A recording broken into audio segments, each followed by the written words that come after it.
My motto now is, and I never thought in my lifetime I would say it after a 40-year career, and a big one. I won a lot of awards. I was a serious person. Is that everything wrong in Western democracies today is as a result of a failing news media. I believe that to be true. It's just the underpinning failure that allows all of these nutty things to happen.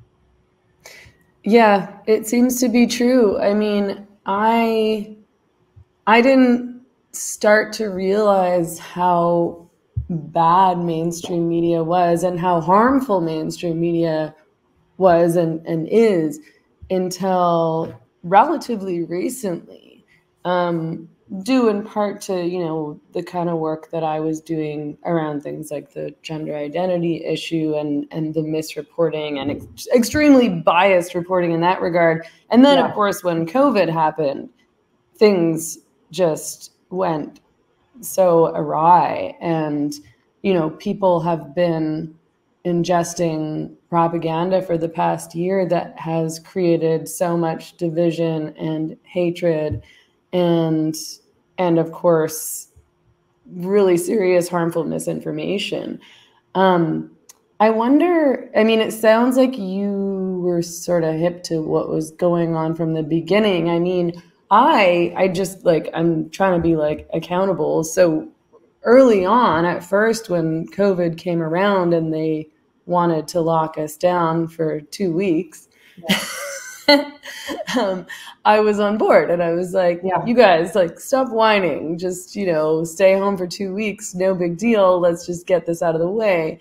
I Yeah. did sort of relatively quickly figure out that something was off and that the media and the government wasn't being honest with us, and you know that these restrictions were an infringement on our charter rights, our constitutional rights and freedoms, and that, you know, I changed my mind about what was happening with COVID and changed my mind about the lockdowns, the restrictions, the mandates, really from being exposed to different points of view.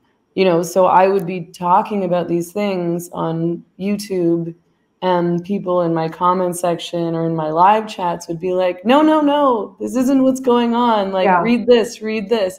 And from talking to people in my personal life who had different perspectives than I did, and, you know, reading different media sources and reading different studies that people were sending to me. You know, Yeah. if I had just stayed within my comfortable virtual bubble slash friend group and we all just kept agreeing with each other over and over and nobody had challenged me on what I was saying and thinking, then I don't know how long it would have taken me to figure out that this was a massive infringement and on our rights, and, you know, that we were being lied to in an epic sense. But what was your trajectory? You know, so we first start hearing about this virus. When did you first start hearing about it? What did you think?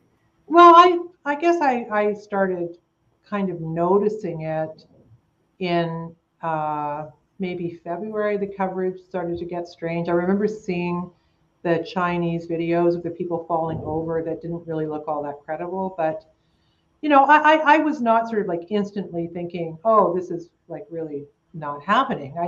You know, I believed there was a virus. You know, I believed the virus was killing people. I believed it came from Wuhan, you know, and I knew that they would have to take some reasonably strict public health measures. I think for me, the tip off as to how weird it was going to get was watching the White House media briefings.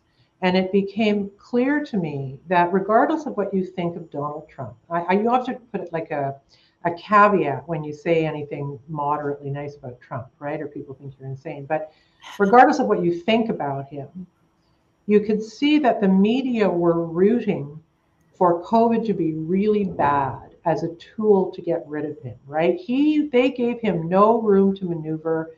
There was no, we're actually literally all in this together. It was absolutely not true. They were in it as far as they could use it to make him look as bad as possible. He would say something slightly imprecisely and they would gaslight it for days. You know, he's thinking we should drink bleach. He didn't say that. But what I thought about that was that there was a lot of groupthink making its way into those news conferences, that COVID was going to be completely politicized between left and right, as the rest of the world is right now too, and that can never be good science. And as long as science and medicine are practiced by human beings with foibles and character defects and all the things, both bad and good, that human beings have in our kind of mysterious makeup, when human beings doing this kind of work are corrupted, it can go really, really badly. And that I could sense that that's what was happening. Voices were being silenced. John Yannis, who I mentioned, is a highly respected guy from Stanford, and he wrote a piece really, really early on who said that the lockdowns would be considered in time a massive public health fiasco. That's the word he used. And I read them, wow. And then I read everything he said. It made perfect sense. But those points were never being brought up in those meetings. The other thing, there was no accountability, right? And you will have noticed this, I'm sure, that when a bit of science gets changed, or a mandate gets changed, or an edict gets changed, they always say, well, the science has changed.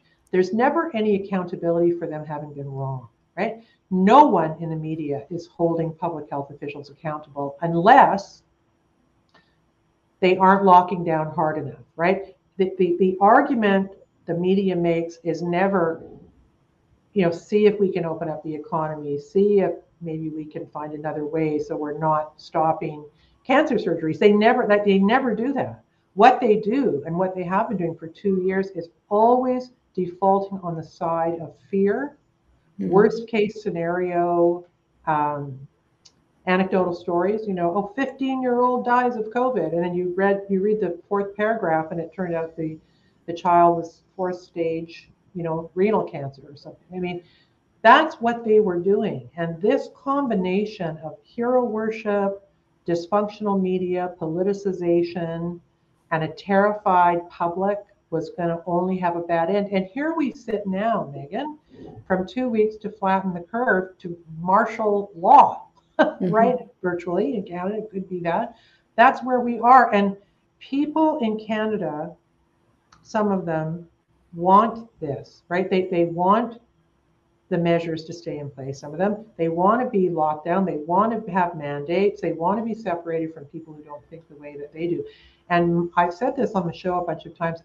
They may never come back from what's happened. This has been almost like a psyop operation of fear peddling that has our nervous systems revving constantly, fight or flight, right?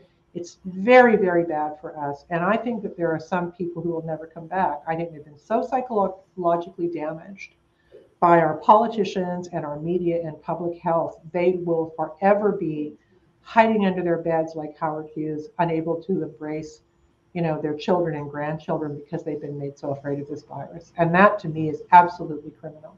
I will say it. I feel that way.